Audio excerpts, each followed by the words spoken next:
Welcome to the Climate and Coordination RCast, where every week we'll be discussing topics related to all things climate change and RChain's role in the solution. We will be discussing technologies that can adapt and coordinate massive amounts of data like never before, forming social architectures that grow collective intelligence, sharing and evaluating data planetarily, all while maintaining personal privacy and personal data ownership. A new decentralized economy is forming as we move from the third industrial revolution, digitization, to the fourth, decarbonization. By building a co-op, built on a correct by construction, concurrent, scalable solution, RChain is structured to build out the new technology that will be required for a flourishing regenerative planet. Please join us on this journey. Where I see blockchain fitting in with the climate crisis is a means of keeping track, like an honest place where reporting can be done from mostly sensor data, whether it comes from satellite or climate buoys that are planted all throughout the ocean. So when all this data is aggregated, if we can timestamp it, make it authoritative, and also a place where governments can record their own contributions to offset some of the climate problems. So, for instance, the GOES satellite flies over and sees an 8% increase in forested area over some country. They get some credits for that because we're all in this together for the climate. We need a trusted or trustless way to keep tabs on everything. So that's just the most basic way I see this working. Awesome. Steve, would you like to go next?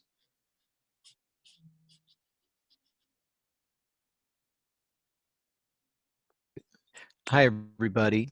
Bear with me here. I wanted to see if I can find, I had a document which kind of outlines all the things I had been thinking of, but if someone wants to go right now, give me a chance to look for this document. Nora, could you go?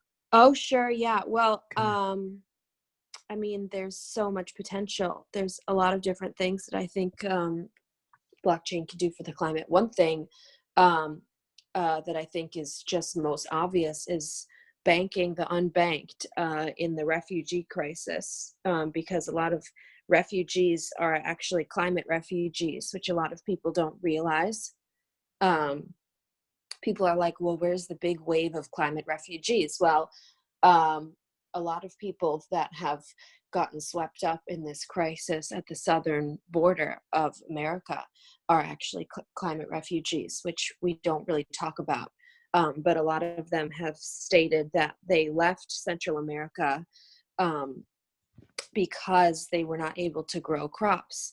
And actually the crisis in Syria, the civil war in Syria, was also, climate change also contributed to that because of an extremely long, irregular drought.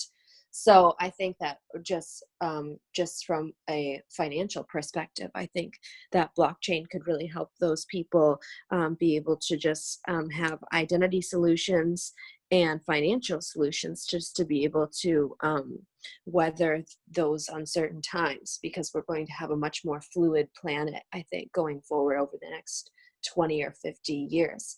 But beyond that, I think there are a lot of really interesting projects that are doing carbon offsets, which there are some articles that talk about carbon offsets being like similar to the Titanic rearranging its deck chairs, which is unfortunate. But I think if there's a way to do it in a way that actually is removing, like doing carbon removal in a way that the blockchain is ensuring that the carbon is actually getting removed, with some kind of monitoring system.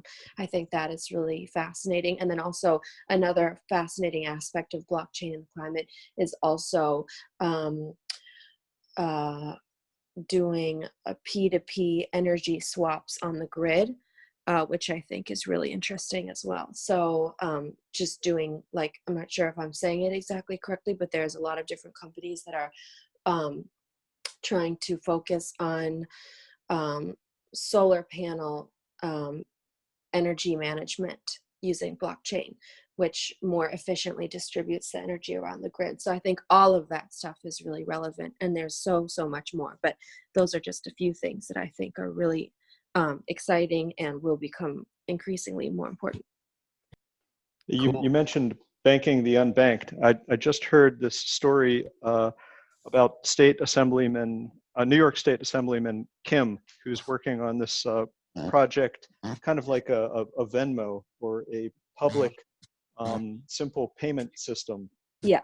That sounds pretty interesting. I gave a link to a story on that in the chat. Great, that's great. So Steve, did you want to go next? Ned, I just saw that you joined. What we're doing, if you want to participate, just in the beginning of this little call, is we're going around and we are each giving one example or a couple examples of things that we hope blockchain technology can accomplish to help solve the climate crisis. Sure. Sorry I'm late, and I admit I am dual role playing here because I'm watching Maria Jovanovic testify, and this is for you younger people. This is like a really I'm fully aware. I was actually pivotal. watching it Okay, before so let me just say, this is really a pivotal day in American history, and I remember watching the Watergate hearings when I was a teenager, and and the fact that Donald Trump, as Maria Jovanovic is testifying, is tweeting threats to her in real time. No, it's complete insanity. And I just wonder, what really upsets me, in addition to everything else, is like, where the heck is the Me Too movement? They removed like really good people for very, very little cause. And now they're silent when once again, this evil president is attacking women left and right. And I just wonder where the throngs of the Me Too, when they were so up on their high horses, but what has happened to them? And where it just really, in addition to everything else, that really upsets me. Well, we are very upset about that as well. And the Me Too Twitter sphere, if you log on to it, is upset. So there's that. Well, that's good to know. Yeah, no, it's a very frustrating morning indeed. But guess what? There's hope in the form of Steve Henley. So would you like to go next? Okay, she's telling me to shut up very politely, so I will shut up. Very good. So everyone may have heard me talk about the transit-related projects that I've been working on. It's hopefully the future of transportation, or the future of transit. We live in such car-centric societies, especially here in the United States. In order to get around town, we're dependent on our automobiles. Transit does exist. We have buses and we have trains in certain regions of the U.S., but they're not used to the extent that they could be. We're a predominantly automobile-centric society. But all that, I think, is going to change in the future because you can only expand these roads and widen them so much. And whenever you build a new artery or new lane to a road, they have what's called latent traffic or latent supply. It's people are taking the back roads and other ways in order to get to their destination. And when a new highway or road or lane is built, it instantly gets filled to capacity because of this latent capacity. People realize, oh, now I can take the new highway, and it's once again, traffic is within a year and a half, it's back to the level that it was. So we can't necessarily build our way out of our transportation issues. So if the future is transit, the one area that I've been focusing on is is aerial personal rapid transit. And that's the idea of having a fixed guideway along a right-of-way, and that right-of-way could be a rail line. And with rail lines, you have the track in the center, but 25 feet to the left and to the right of the rail line is the easement. So essentially, what aerial personal rapid transit sideways in the adjacent in this adjacent 25 feet to the left or to the right of the railway.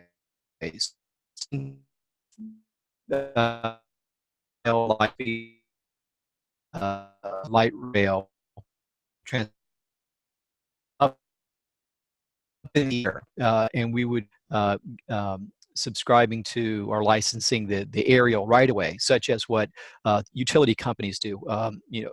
Telephone companies, you want to put in poles with they're running their lines. They lease aerial guideway. Right away.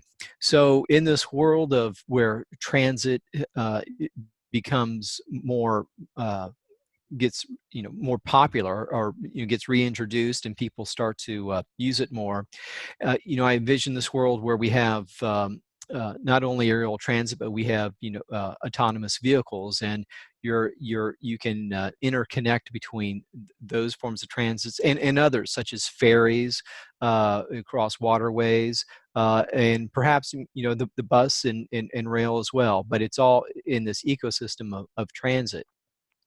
So in this new ecosystem, people, there's car ownership is less. People are, they don't, instead of having two cars, they can have one car, or maybe if they have one car, they don't need a car, and they're where they live, they're able to, transit is convenient for them. So what happens in this new world, this new ecosystem, is we have what's called mobility as a service, or MOS. And so you instead of owning a vehicle or a car and making your monthly payments, you subscribe to mobility as a service. You have a monthly payment, which allows you access to your local transit systems, which would include aerial personal rapid transit, autonomous vehicles, ferries across waterways, buses, light rail, etc. So you have access to all of these modes of transportation to get you to where you want to go. Now, and what's nice is you have a smartphone, and that smartphone is your access, your gateway to this mobility as a service subscription that you now have, that you pay a monthly fee. So and or if you go into a new town, you can the idea is to use your mobile phone to make purchases to get you passage to where you want to go. So whether it's a subscription model, or a pay for one time or pay for a week. So and what could potentially make this mobility as a service work is blockchain. So you need some form of payment system in order to underlying payment system to get this to work. So you have all these various modes of transportation that I mentioned, but then you also have leasing of right-of-way from state agencies, and then you have leasing of right-of-way from local municipalities, from county agencies. So there's a lot of different entities involved. So when you use your smartphone to make that purchase, whether it's a subscription model or for a one-time passage, when you make that payment, there's this peer-to-peer settlement that happens, this revenue sharing. So your trip is to go from point A to point B along a stretch of a right-of-way. So there's certain entities that need to be reimbursed, and that's where blockchain comes in. All of these entities peer into into the transactions. So whenever their infrastructure is used, whether it's right away or a station, or perhaps different modes of transportation, whether it be a ferry or autonomous vehicle. All entities are appropriately reimbursed based on this peer-to-peer financial settlement that happens. And then and what's governing all of this is a regulatory framework. So all this is happening, but local government, state government, departments of transportation want to verify that everyone is in compliance, that everything is on the up and up, that there's no fraudulent activity, there's no mischievous activities happening. So that's an element that so after this peer-to-peer settlement, then you have this audit and compliance. So now regulatory agencies can simply spin up a mode and connect with this ecosystem of mobility as a service, and be able to easily do the audit and compliance that they need to do. So yeah, that's fantastic. yeah. And go And ahead. transit is so important now. I mean, it's like I see a meme almost every day on on the internet, because I live in LA, and it's like the 1970s, just add a lane to the 405. 1980s, just add a lane to the 405. 1990s. And it's so funny, and like it never helps, but we really need to, people think we can just add more electric cars, but that creates so much battery waste. And I just went to a fantastic meeting at the Wing, which is an amazing a co-working space and a women's club in West Hollywood, and they had a fantastic Indigenous women there talking about Indigenous rights and environmentalism and just a whole host of different issues. And one of them was talking to me about how the disposal of these batteries on Indigenous land is a huge problem, and we can't just add more electric cars. I mean, that's a good thing. If we're going to have cars, they should all be electric. Obviously, there's no question about that. We shouldn't have any fossil fuel burning cars. But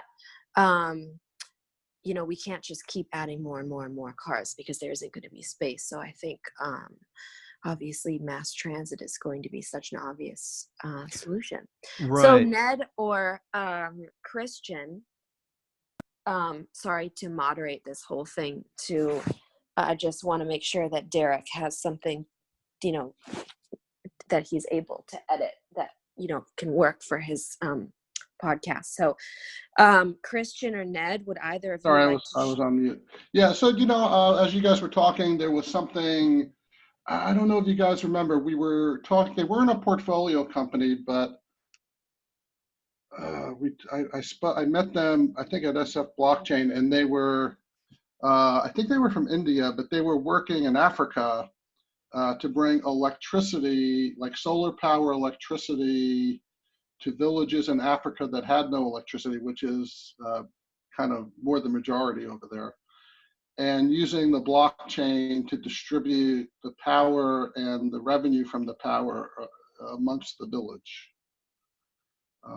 I got to go through, because I was just reminded. Any of you guys remember them? No, maybe I was the only one who spoke with them. It was an Indian gentleman. I'm not aware of that. Okay, I'm gonna have to go through my records, because that was a really cool. I don't know if any of you guys have ever been to Africa, but it's really pretty incredible as a third or even fourth world country when you see government not taking responsibility for simple services like building roads or providing power. Of course, Africa's a continent, but yeah, I'm following you. I have not been to Africa, but okay. I have a family that is from Ethiopia, and I need to go visit Ethiopia someday. Yeah. But I would love to go, and yeah, that would be awesome. Yeah. So anyway, I spent quite a bit of time in South Africa and Rwanda, and the people. It's also interesting how happiness is not based on your wealth, because these people, like, by and large, like, really happy and welcoming, and here I was, just some my wife and I, just some like, foreigners from America, and they're just like open arms, and showing us like their villages and everything. And yeah, it's just pretty. So anyway, there's a lot to do with blockchain, and even as simple as power delivery to these villages, and working to store, energy credits, and distributing them to a village on a blockchain. So there's still a lot of potential there. Yeah, totally. You know. So Christian, did you want to say anything? Do you have a dream for blockchain and climate, or would anybody like me to? Yeah, Okay. there's a lot of, I can say this, there's a lot of vision coming from many different directions, but if we just tie it back to the actual hardware for a second, I read something about optical proof of work last night. So replacing all the ASICs with like photons instead of actual ASIC based chip mining. So this is like, there's new technology coming even to the proof of work markets to bring down the cost by a massive exponential factor to run these networks, and while speeding them up. So there are people working in many different consensus protocols to try to bring down the cost. Our chain is one of them, but we also have a totally different mechanism, proof of stake. So just from the pure energy cost to run these networks, within the next 3 to 5 years, there's going to be a sort of massive gains in that department. So that's the primary, and I think that's what the industry right now should focus on, because all the other things that we mentioned here can be done right now with smart contracts, even on Ethereum. So whether or not they get adopted, that's, I think, Steve hit the nail on the head with regulation. And there, in terms of places like Africa, it's very, very tricky, because even, I don't pretend to be a policy expert or really an economics expert with African economy, but as far as I understand it, it's not so much the blockchain technology component that you need to install, but it's almost like it's a combination of like really bad environmental conditions combined with a really impressive European culture, at least in the last couple hundred years, and then also combined with the inability for those countries to collect taxes. And the reason why they can't do that is because there's like warlords in countries that don't allow funds to go back to the government to be deployed for the much needed schools and so forth and so on. So it's really multidimensional in those countries. It's not just install blockchain, get better economic output. But I know we're also not implying it's that simple. So that's what I'll say in a general term for what blockchain can do with regards to climate change. Awesome. So, okay, so I have a couple of things to talk about this week, and hopefully Daryl will join us soon, because I know he has a couple of things as well. So, Yeah, sorry, I wanted to follow up a little bit. So you were saying about, please. Yeah, sure. sure. So you're speaking about some of the with batteries, some of the waste from batteries being pretty toxic, and those externalities. Yeah, I mean, if we can overcome that, we would still have a huge space problem with cars, but I do think we need to overcome that. So potential use of blockchain. Right now, you're seeing a lot of stories in the news about big companies running pilots using blockchain for supply chain management. So if you include some of these toxic, I don't know, heavy metals, rare earth, whatever it is, into the supply chain, and track it as an input, but also track it as it goes through its waste stream, and account for value along the way. That's another use for blockchain. Yeah, no, absolutely. That's a really important use. You're completely right. Yeah, we need to do that. Was that all that you wanted to say? That was another use? Yeah, I just wanted that follow-up. Absolutely. Okay, so this was incredible. So I'm not sure if you all saw this, but the Italian council, this was yesterday. The Italian council was flooded immediately after rejecting measures on climate change. This is basically their parliament. There's like, a foot or more of water. So apparently, like Pretty several ironic, huh? minutes. Sorry. Pretty ironic. So, okay, so like this is incredible. So like 2 minutes after they reject coming to some kind of consensus on what they're going to do about climate change, they have the worst flooding they've seen since the 60s in 50 years. And it actually floods their actual chambers, like their office. And you can Google this. I'm going to put a link to this CNN story, but it was everywhere. And I just find this so incredible. There's a really funny, there's so much amazing commentary. I just put a link to this. The picture is incredible. But then there was also, getting back to blockchain, there was additional commentary on the Cointelegraph, which I'll also link to. The chief financial technical officer of Singapore's Monetary Authority also commented on this. And basically, he said, the recent disaster reveals the inability of current financial initiatives to deal with climate change, which I completely agree with. And I think is something that just really speaks to, and I wish that Greg was on this call because he would be like, yes. But the reason he's saying that is because there was a project that was put out in 2003 that was supposed to protect the lagoon, the Venetian lagoon, which is basically the entire area. If I understand correctly, haven't been to Venice, been to other places in Italy, but not Venice. Maybe somebody who's been there can tell me. But anyway, this project was supposed to cost about $1.7 billion, which I think is pretty low cost. But apparently it's ballooned up to more than $8 billion. And some people are saying that there's corruption, and it's obviously still not completed because the government flooded. I'm sorry. It's not funny. I'm sure it's really actually quite serious. But, more and more you're seeing these really intense sort of signs. I mean, the Reagan Library the other day, in California, you could see the fires from the Reagan Library a few days ago. And then also, I believe it was, so I would just put a link to that Cointelegraph article. Also, I think it was, there was another really important library that I think it was in Washington, D.C. Oh, is it the National Archives? Way more important than a library, just a regular library.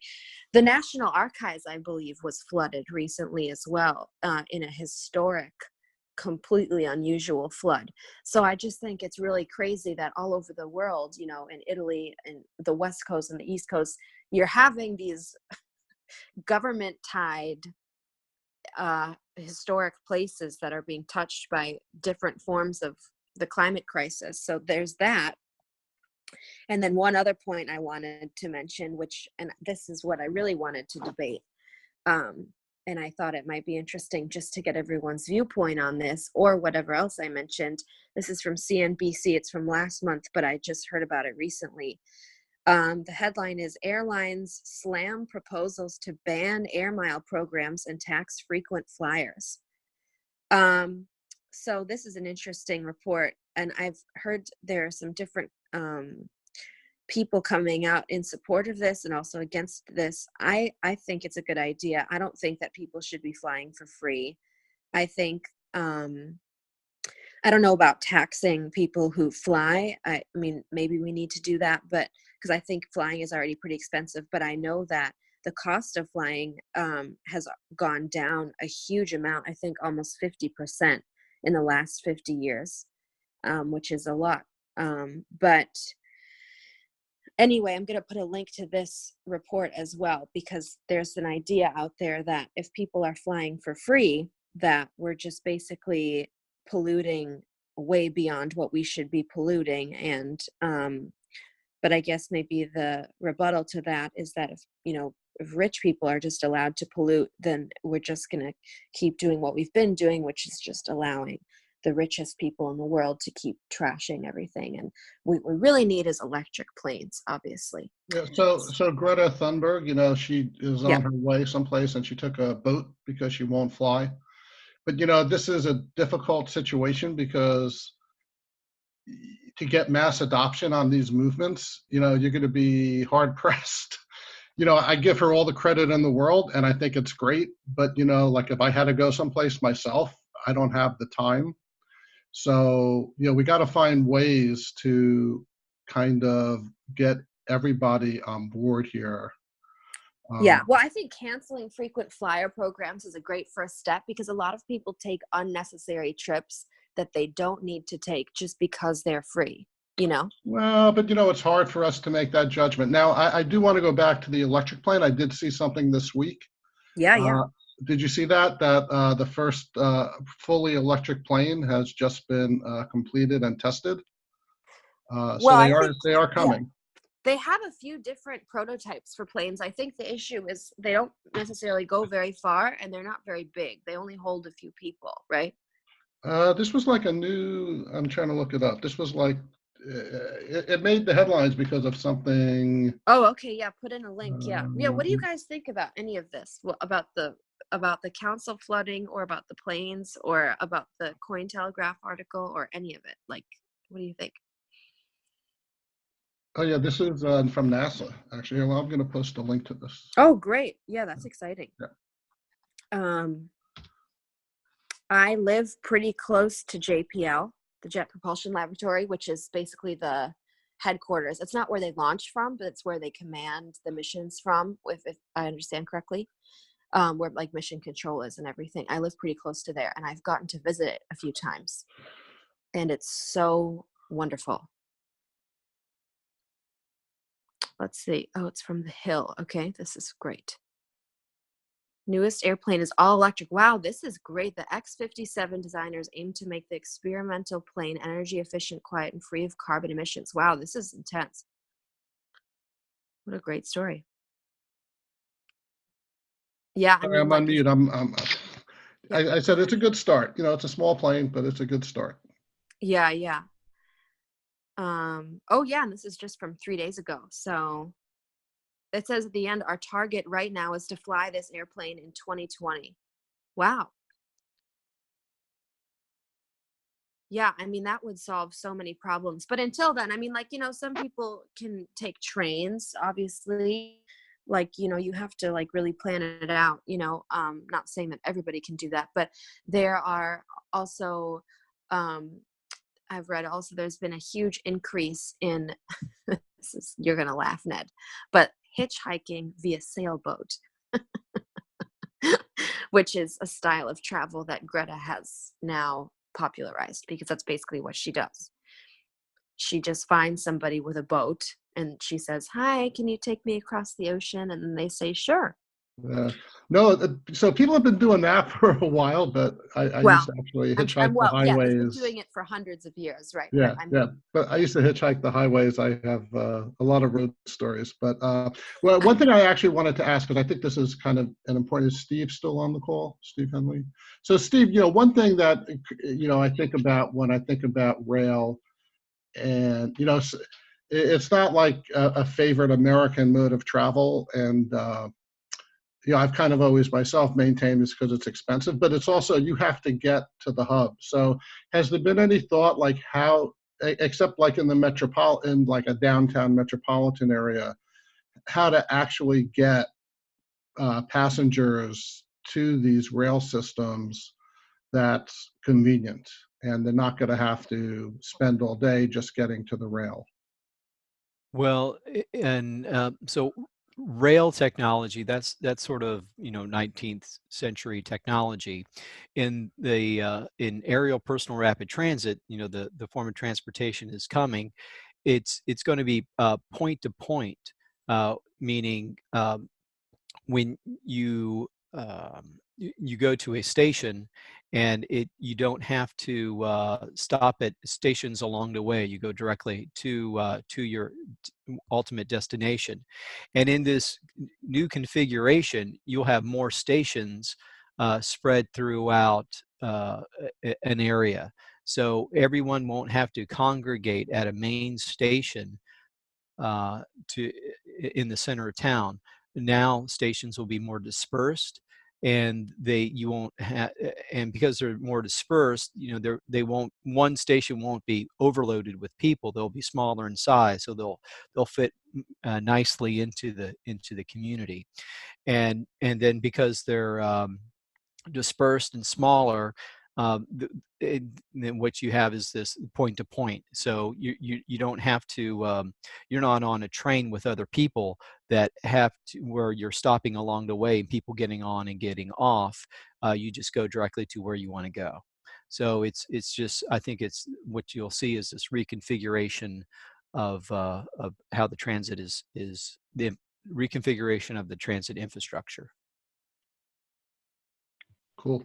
I was also, so what I read in Finland, and this is not practical for all cities in the world, but in Finland, they're actually tearing down highways and basically re-engineering the city so that there's just less cars on the road. And then I suppose they're going, in order to balance that, they'll come up with different modes of transportation, but in places in big chunks of the city where they tear down those highways, they're going to be building like urban centers and business districts and things like that. So basically, like what I'm trying to say is reconfiguring the city so that there would be just almost direct access to the things you need, like shopping centers or businesses, and that obviously housing is in there as well. That way people don't have to travel from distance to distance, so these are two different issues we're talking about. But I think also just like designing the city so that you don't really need to travel, as that could also be helpful in that regard as well. Right. I think a term that I'm familiar with is walkable communities, to where you don't have to get in your automobile to go to the store to get to the Right. hardware store. Now in a walkable community, you're sure you got to get out there and hoof it a little bit, but that's part of the idea is, hey, we're living in a society it's obese and doesn't get enough exercise. So it's going to be a change in lifestyle as well. So to get to where you ultimately want to get to the store or hardware store, you'll walk there and you'll carry a bag and you walk back, and it'll lead to healthier people as well. Yeah, I mean, a lot of people believe that is really like the future. I've seen a lot of really interesting articles about places in New York, France, and other places putting green space on top of a large portion of the roofs in a lot of these places, which I think would be really great. Actually, I've also seen articles about some cities, I think it was in Scandinavia, putting bees, like bee colonies on top of bus stops. That's interesting. Yeah. So there's this whole movement to try to integrate humans and nature, and to kind of get this concrete jungle and the concrete transportation issue kind of away from, to get us to be more self-sufficient on foot. Do you know what I mean? Sure, exactly. And to kind of erase the divide between the Anthropocene and nature. I guess you could call it the Anthropocene, just the city and the nature, and just to kind of get it to be a little bit more Paris-like, I guess you could say. When I think about like what it would look like and feel like, I just think about a place like Paris, Right. where there's a lot of green space. Mm-hmm. No matter where you live in the city, you can, walk within, a half a mile and basically have whatever you need. And, there's probably a park within a half a mile of you. And like, I just think of a place like Paris or something similar to that. Yeah, you think about community design, at the the early 1900s, late 1800s, when we didn't have automobiles and the transportation like we have now, people had to walk around, and those types of community designs are being reintroduced. So we're kind of, in a sense, going back to some of the ideas that we had in the early 1900s.